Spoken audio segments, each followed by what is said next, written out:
Hello and welcome to Books and Landscape. And this is the second in a double act on setting up the genre of non-fiction books. I didn't necessarily intend to do this, but last weekend, of course, it all blew up over a certain book about footpaths, and I know very little about that book, so I'm not going to talk terribly much about it. Apart from, I was tempted to investigate it and did sort of investigate it because I wanted to find out more about salt paths rather than somebody's journey on a salt path. So for me, it wasn't the right sort of fiction to begin with. Sorry, non-fiction to begin with, Freudian slip. And I didn't really quite take to the idea of taking a very ill person on a very, very long walk. The idea of walking is lovely. Stay in a nice hotel, go walking across the Dartmoor or Exmoor or something like that in the nice hotel at night. Yes, but of course she didn't have any money. So anyway, the knock-on effect is what is narrative nonfiction, how much of it is fictionalized, and how much of it is truthful. And I have a problem with Philippa Gregory and her historical novels because she moves history around to suit her idea of the story. And I've always been rather attracted by the fact that truth is stranger than fiction, and therefore you should honor the true path, the true sequence of events, rather than try and make a different narrative by changing things a bit. So I suppose that's my where I come from in a subtext. So what I'm going to do is go through each of 8 books, one of which is not yet written, not yet published, and just give a bit of background on what we did with our narrative nonfiction, where it's narrative. Some of it is not narrative, and therefore it's not really a problem. So the first book that we published between us, but this was published by a traditional publisher, was Silly Birding, which was Simon's 2 weeks on the Isles of Scilly in 1984, where he started as a trainee twitcher, and then at the end of 2 weeks, it's like some sort of big philosophical journey. He wrote it based on the diaries that he wrote at the time of his visit, but there are, of course, people actually speaking in it, and he did not write down all the conversations. So, of course, the conversations are more or less made up, but the sequence of events is the same. And I think that people have actually been able to identify where they were on the basis of his stories about the birds that he saw on those 2 weeks in 1984, a specific year, specific birds. So that's that one. Then the second one is It's Warmer Down Below, which is my grandfather's autobiography. And an autobiography is, of course, a memoir, and it is the eye view of the writer as to what was going on. Now, the interesting thing about this is my grandfather, Sir Harold Harding, was a high-profile civil engineer. He was the founding chairman of the British Tunnelling Society, who very kindly sponsored the book. And he was described as a tunneler extraordinaire, and the driving force behind, or one of the driving forces behind, the investigations that led to the construction of the Channel Tunnel. And he worked on a film in the 1930s where the Channel Tunnel was a thing, and the precept of the film was that it was a tunnel going through from America to some undefined point in England. And he thought the whole thing was rather silly, and he agreed to help and advise so long as they didn't actually credit him. So he is not credited in the film, but he's got plenty of anecdotes that relate to the film.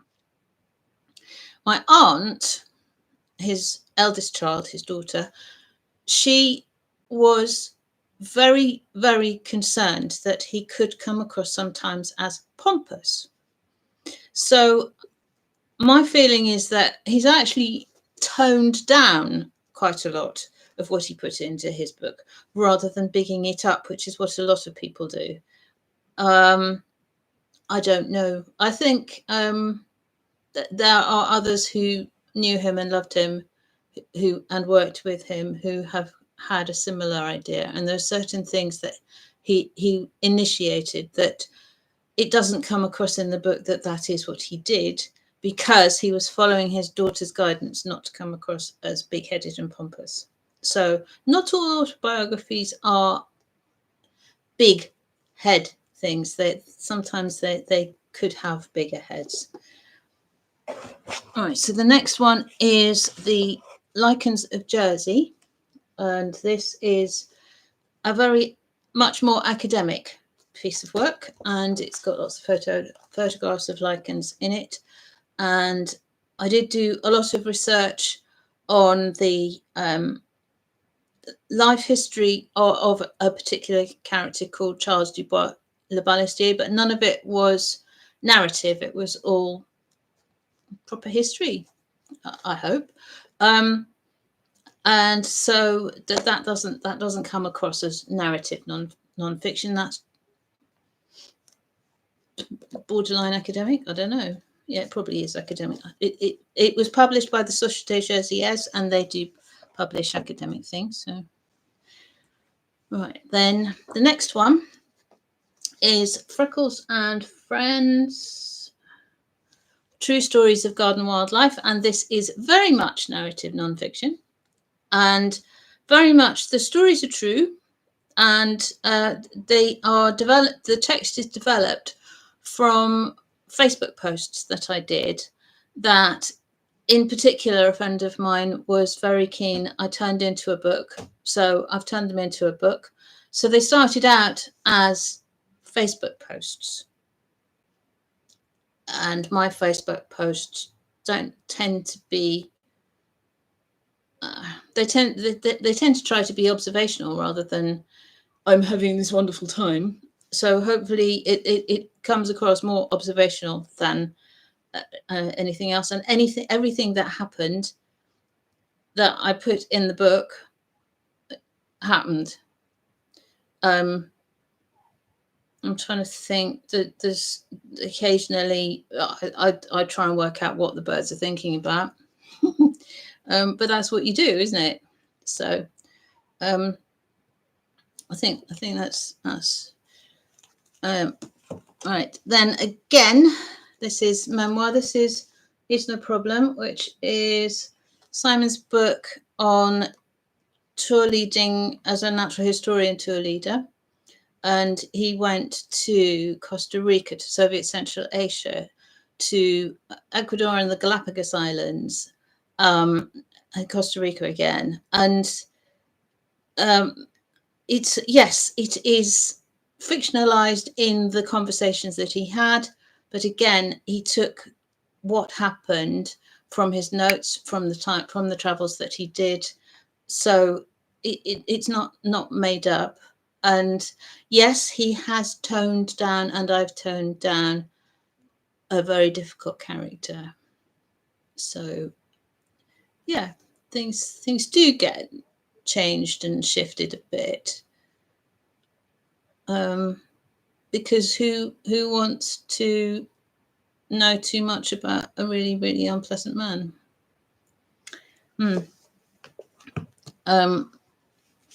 A lot of therapy could have gone into that. All right, so this Meet the Team is arguably the most fictionalized of the books that we have produced, because it's cuddly toys as members of our team, but it's sort of rooted in what the history of those toys is. And so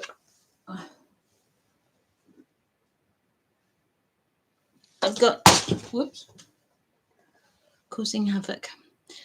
We've got this little chap, Mr. Green, who was, of course, on the shelves at Tesco. So in the book, he was a Tesco shelf stacker. So it's sort of true, but sort of made up. So, yeah, I won't go on about it too much. Then the last of the actual printed books so far is my grandmother's book about her Edwardian childhood. She was the daughter of the artist Edmund Blair Leighton. And so there's a lot of life as a child of an artist and various things like swimming in extraordinary get-ups. I have no way of knowing how much she made up. I don't think she made very much of it up. She was an artist, so it's quite possible that she sort of she was into observing and noticing things. So I don't think that it is made up, but I don't know. Then the book that I'm going to publish this early autumn is on the churches of the South Downs National Park. This is a greeting card of Isworth Church just in West Sussex, on next to the border of Hampshire, or just in Hampshire next to the border of Sussex. It's on the West Sussex Hampshire border. And one of the interesting things about the work on that book is that is non-fiction. It is not narrative non-fiction, but quite a lot of stories that people have associated with their churches or chapels or ruins, or sometimes their villages as they impact on the churches, because the book is about the landscape that the churches sit in and the history of the landscape that the churches sit in, a little potted one, is that you get these long stories that people have stuck with for generations that actually turn out not to be true. So it's knocking on the head one or two of these romanticized stories, or bringing to a wider light some very well-known beautiful stories, like the story of the vicar who sat in the chalk cliff acting as a lighthouse, warning all the ships that were heading for the coast before Beltoot and Beachy Head lighthouses were even contemplated. So there are stories there, but those are stories that are known, and I don't think anybody's actually made them up. So anyway, a little romp through the concept of narrative nonfiction as I see it, or as it relates to me. The book after the Church's book is on the life of Dr. Francis Rose, the author of The Wildflower Key and a very celebrated naturalist, Simon's mentor, and it's his memoir of his relationship with Francis and who Francis was as an internationally influential naturalist. And again, that's not made up, but it's from a viewpoint. So anyway, thank you very much for joining me and for watching all the way through, if that is what you've managed to do. And I now have to work out what to do for the next one. Thank you very much.